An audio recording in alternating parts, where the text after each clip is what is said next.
I hate to tell you, but you've probably been using the hydrangeas wrong in your flower arrangements. So hang out with me for just a minute and I'll show you how I think the 3 best ways to use hydrangeas are.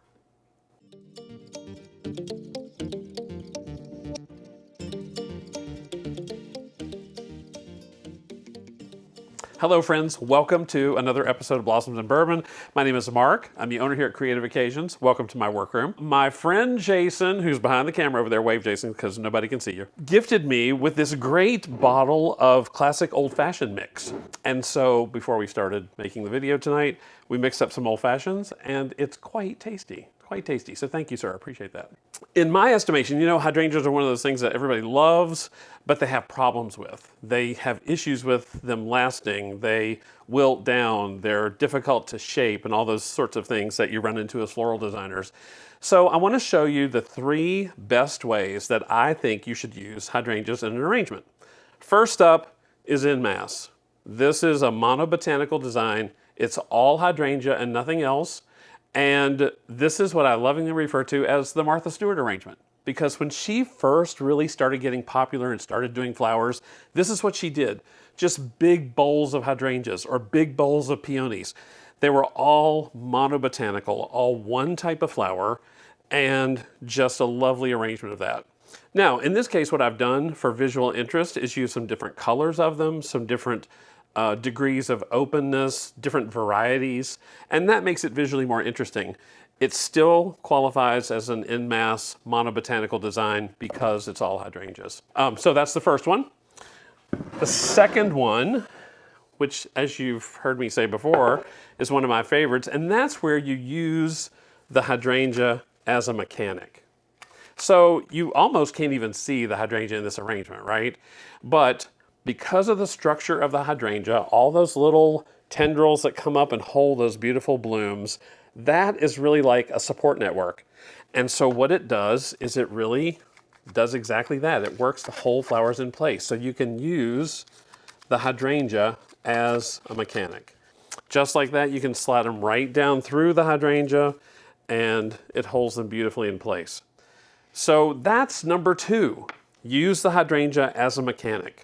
Let it work to hold the other flowers in place. Do you like this fun vase? I really, when I saw these from my vendor, I thought they were so much fun. We have those here at the shop. Love to have you inquire about purchasing one of those, and we can send that out to you.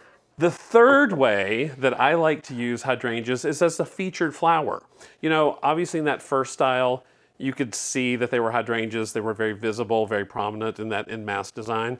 The second one, not so much. You know, it was a little more difficult to tell that the hydrangea was even in there really. In this design, it's going to be prominent, okay? As we've talked about, hydrangeas are just such beautiful flowers.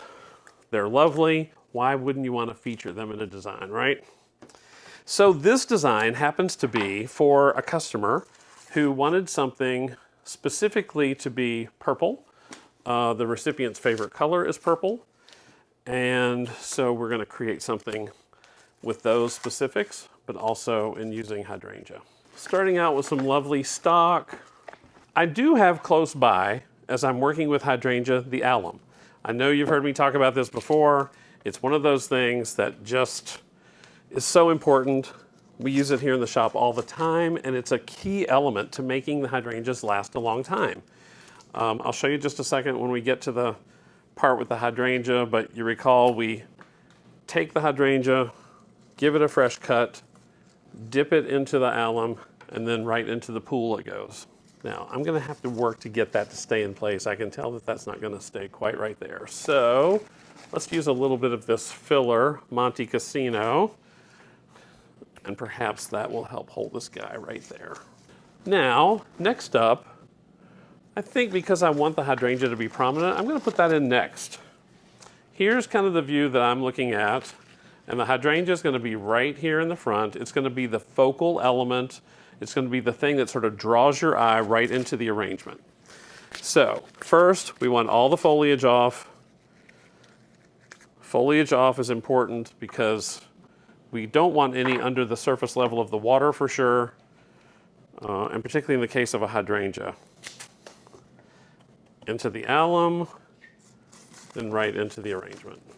Another key element about this is the length of the stem from the bloom for a hydrangea to the water source. The shorter that distance can be, the happier the flower will be.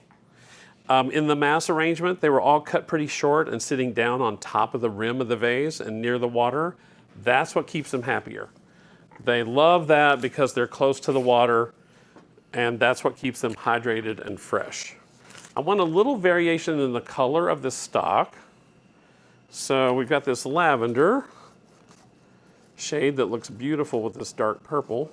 All right, so we're gonna do another hydrangea, but back on this side. All right, so we've got that there.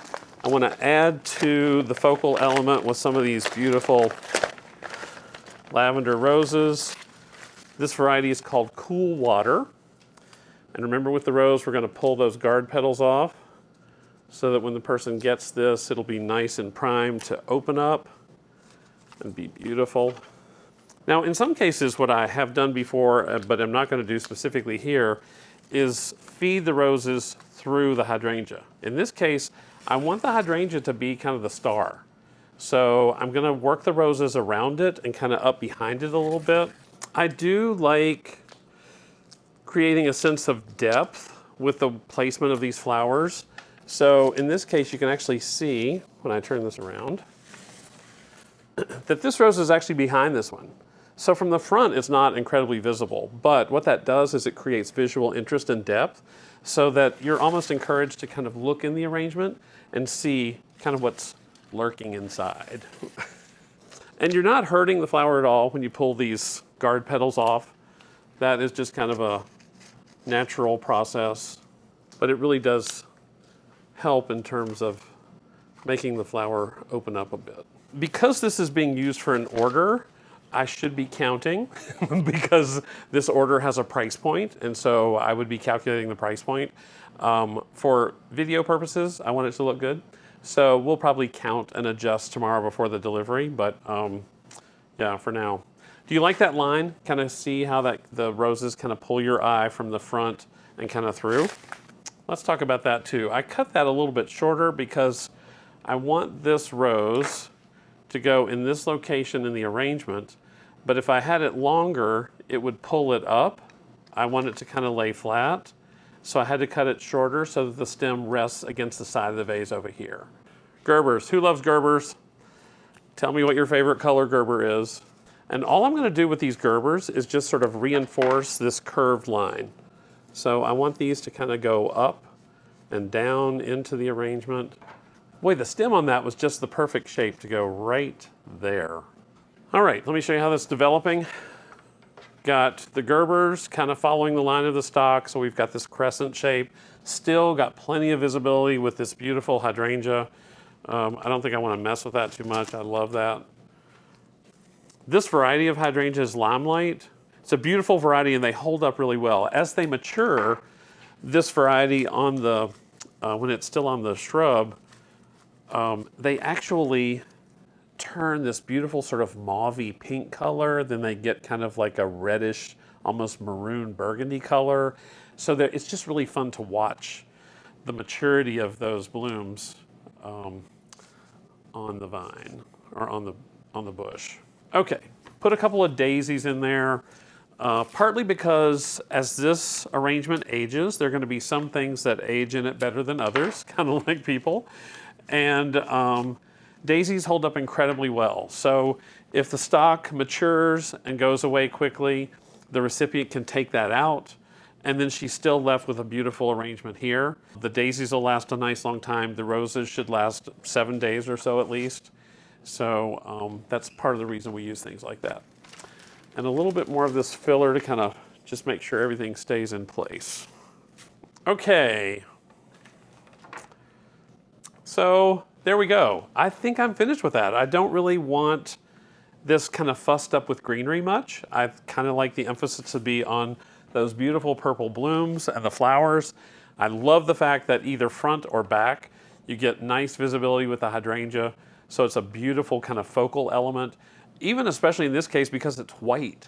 You know, it stands out even more with all these other shades of lavender and purple. So remember, the 3 best ways to use hydrangeas, let's just get those out here.